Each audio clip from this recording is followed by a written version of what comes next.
Mi nombre es Marcelo Savignone y a partir de ahora vamos a comenzar un viaje fantástico. Acompáñenme, les aseguro que juntos descubriremos lugares maravillosos y personajes sorprendentes.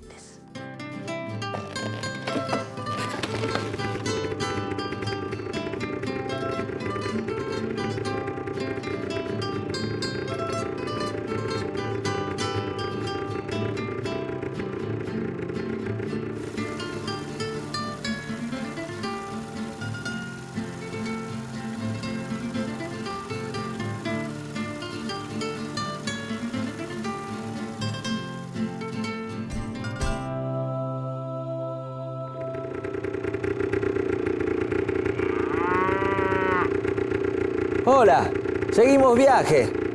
Hoy vamos a conocer a los juglares, trovadores y payadores. Es un viaje largo, de muchos años. Acompáñenme.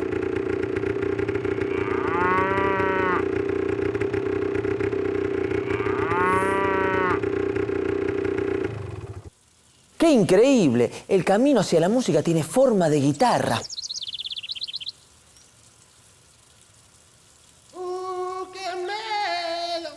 Se esconde el sol, donde existe una canción. Búsquenme a orilla del mar, búsquenme besando la espuma y la sal. No hagan ruido. Este es el camino de los trovadores. Vamos. Me encontrarán. Uy. Ay. Uy. Ay. Ay.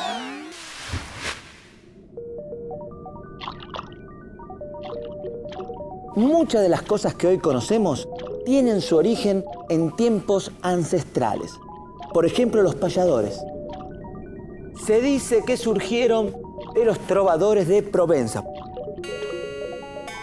quienes entablaban discusiones en verso. Los trovadores tomaron su arte de los juglares medievales, que narraban hechos reales originados en gestas heroicas de aquellos tiempos. ¡Aro! Así que me querías dejar debajo de una ducha. Ahora sí te digo, amigo, se armó una gran lucha. ¡Epa! No sabía que tenías esos dotes de payador. No solo eso sé. ¿Sí? ¿Y sabés de juglares y trovadores? Por favor, presta atención y aprende. En la Edad Media los juglares y trovadores recorrían los caminos de Europa relatando historias en versos y canciones populares. En España, los juglares fueron los primeros cronistas de la historia. Esto se llamó Mester de Juglaría.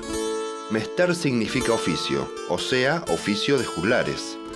Pero también se llama de este modo a la forma de componer y narrar una historia. Perdón, hay algo que no entiendo.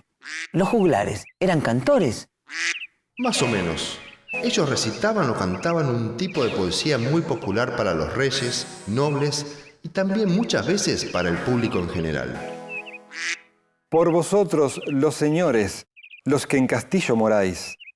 Por vosotros, los burgueses, los que vivís en ciudad. Por vosotros, pueblo llano, hartos ya de trabajar. Por las mujeres y niños que rondan por el ferial. Por estos y por los otros, por los de aquí y de allá, vecinos y forasteros que vinisteis al lugar.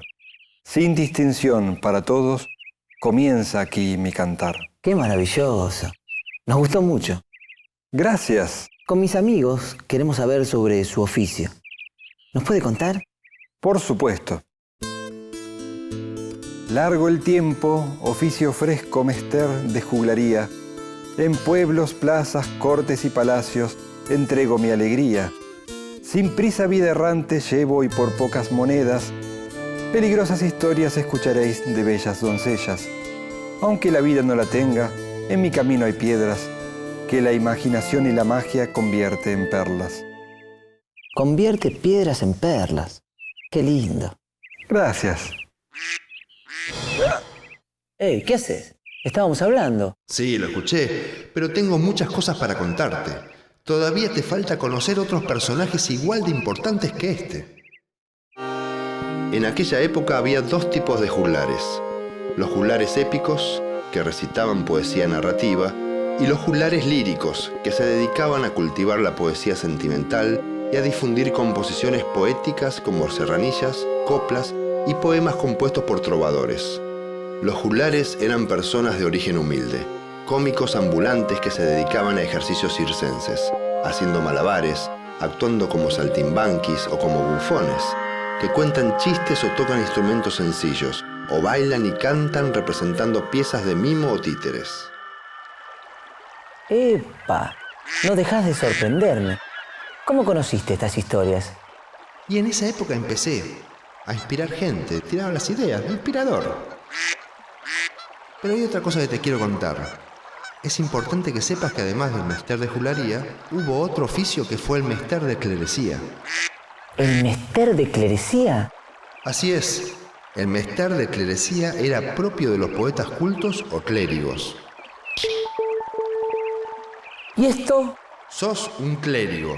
En aquel momento era un término amplio, aplicado a los hombres de los monasterios y de las universidades. Hay una persona que te espera en el monasterio para contarte sobre esto. Te presento a Karina Zubillaga, una especialista en literatura medieval. Hola, Karina. ¿Qué tal? ¿Cómo estás? ¿Nos podrías contar cuál es la diferencia entre mester de juglaría y mester de clerecía?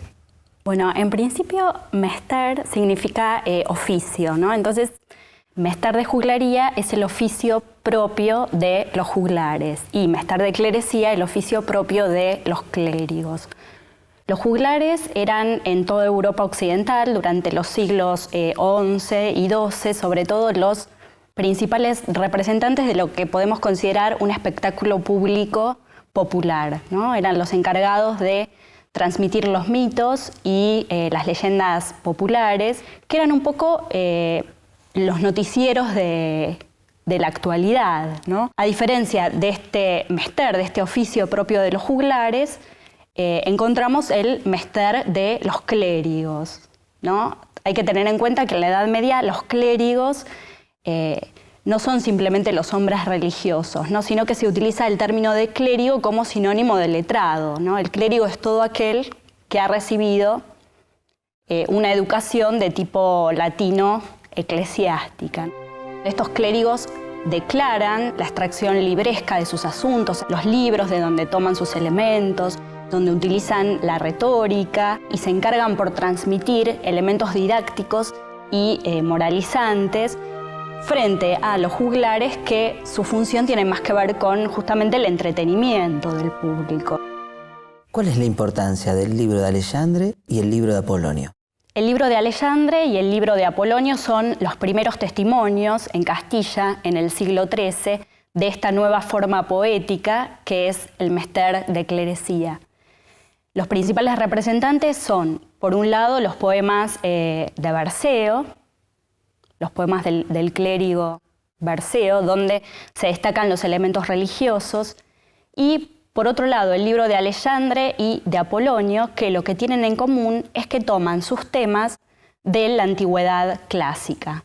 Justamente el libro de Alexandre lo que cuenta es la historia de Alejandro Magno, ¿no? La historia de su nacimiento, de su educación a cargo de Aristóteles, de su ascenso al trono de Grecia una vez muerto Filipo, y finalmente su muerte debido a un pecado que se dice que tenía Alexandre, que era el pecado de la soberbia.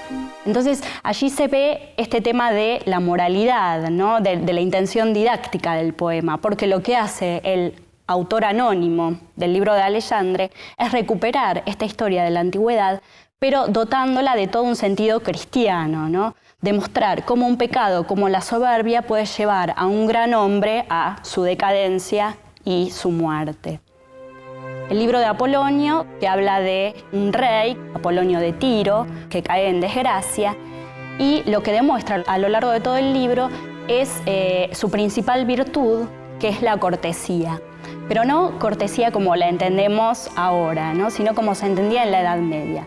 En la Edad Media la cortesía era una virtud que implicaba una nobleza interior que englobaba a muchas otras virtudes.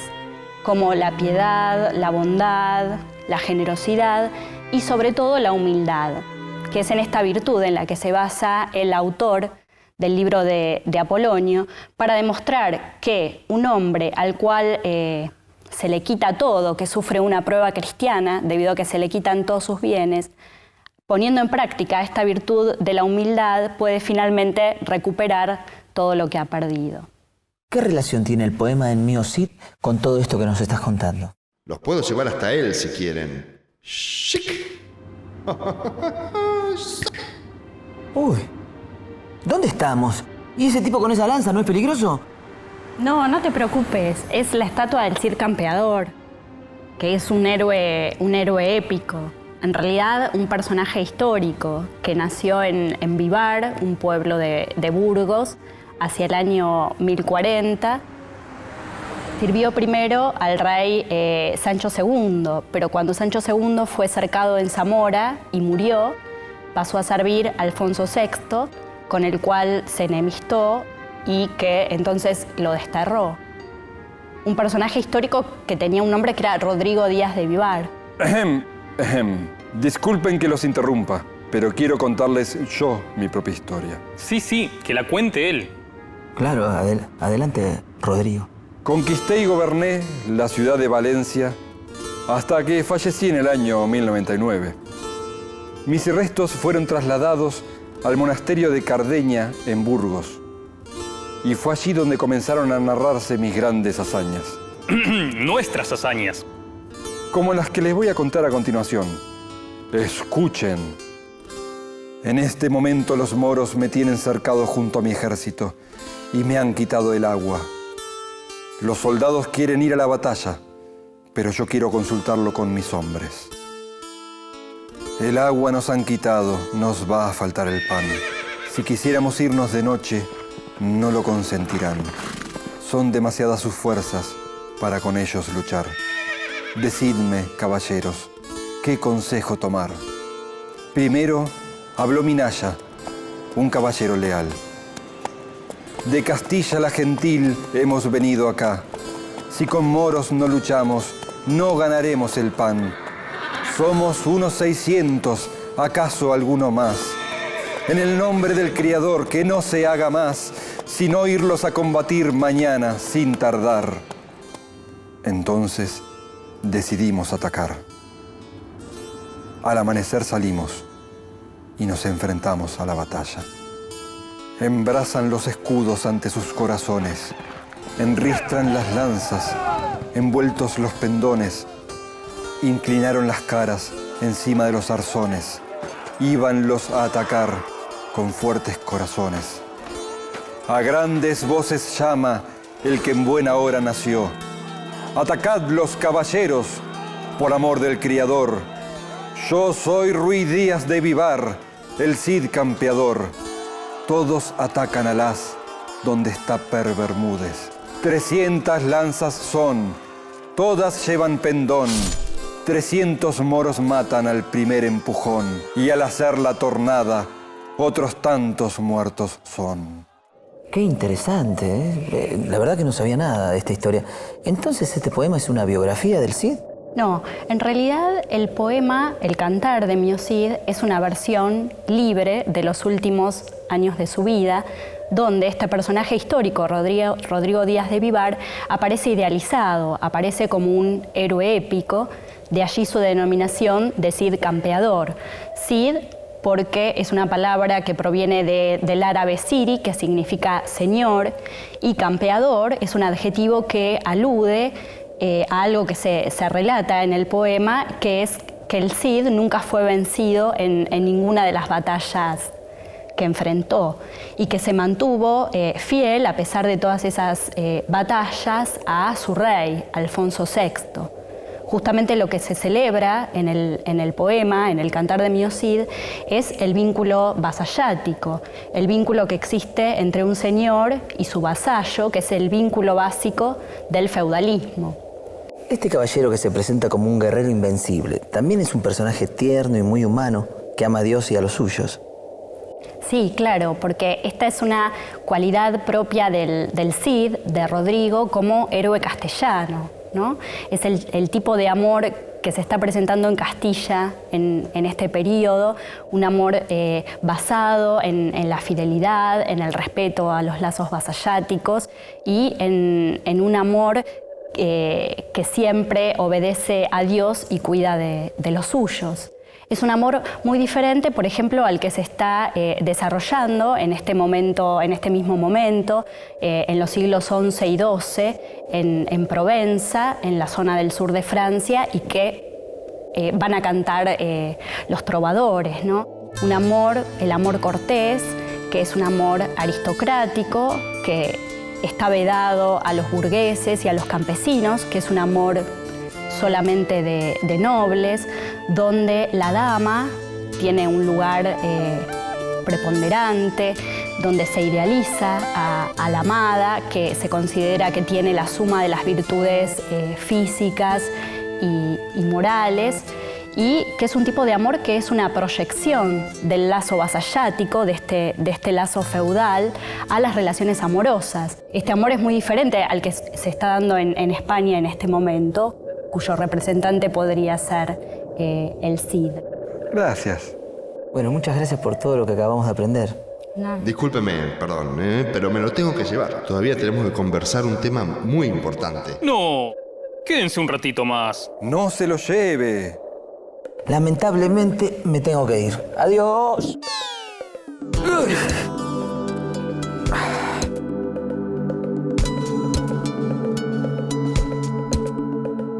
En la Edad Media, los protagonistas de la música popular fueron los juglares, trovadores y los instrumentos con que estos acompañaban su canto.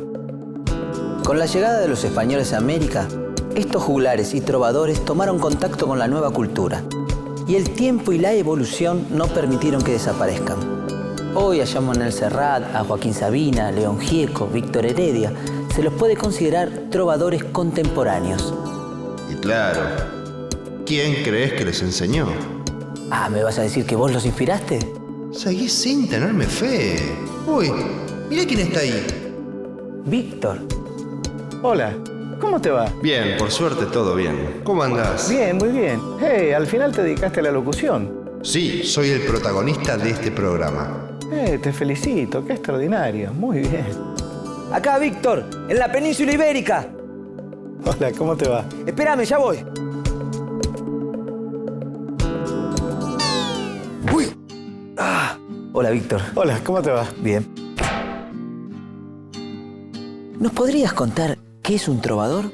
Un trovador es un músico, letrista o poeta que intenta a través de una canción describir lo que él ve o lo que él percibe, lo que siente de la realidad, del entorno en el que vive.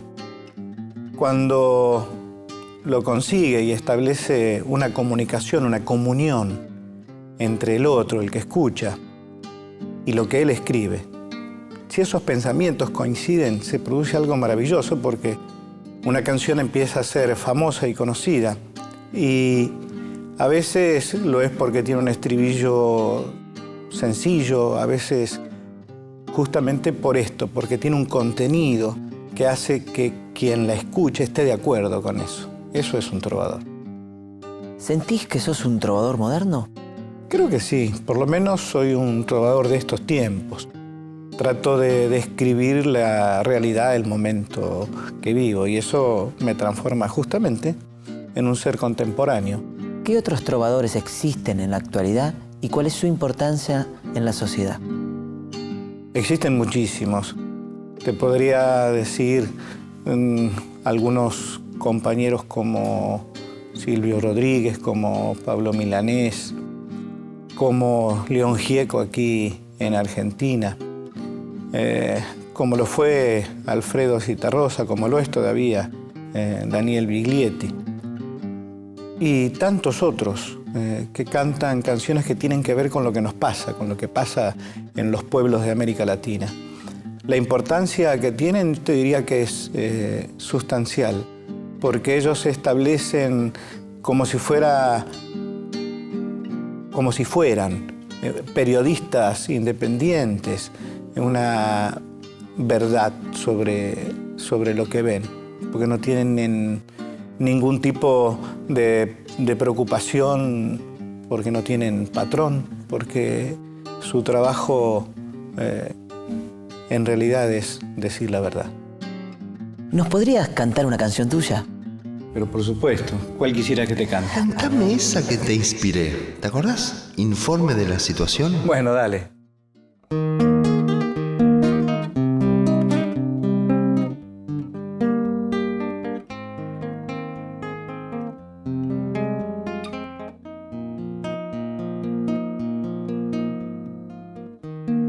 Paso a detallar a continuación el sucinto informe que usted demandó.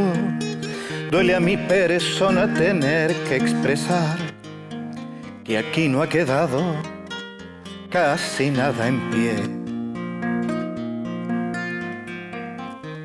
Mas no desespere, le quiero aclarar que aunque el daño es grave, bien pudiera ser que podamos salvar todo el trigo joven si actuamos con fe y celeridad. Parece ser que el temporal trajo también la calamidad de cierto tipo de langosta que comen grande y a nuestra costa y de punta a punta del país.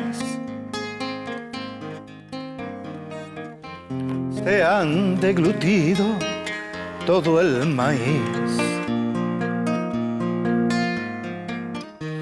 A los manzanos se los ve cayendo antes de florecer. Se aguzanaron los tomates y a las verduras, por más que trate, ya no hay manera de hacerles bien. Ya no sé qué hacer, ni tengo con quién.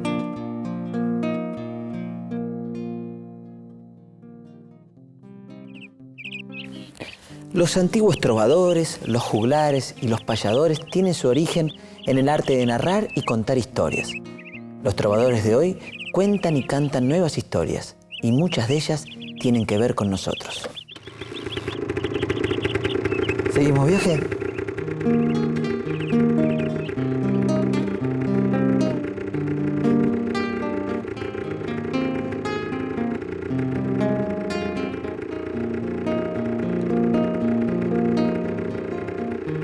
Y entre los males y los desmanes hay cierta gente que ya se sabe, saca provecho de la ocasión, comparando a uno lo que vale dos y haciendo abuso de autoridad.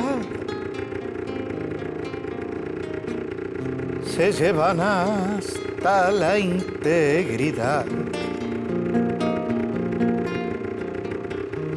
Suscribo nombre y apellido y ruego a usted tome partido para intentar una solución que bien podría ser la unión de los que aún estamos vivos para torcer nuestro destino.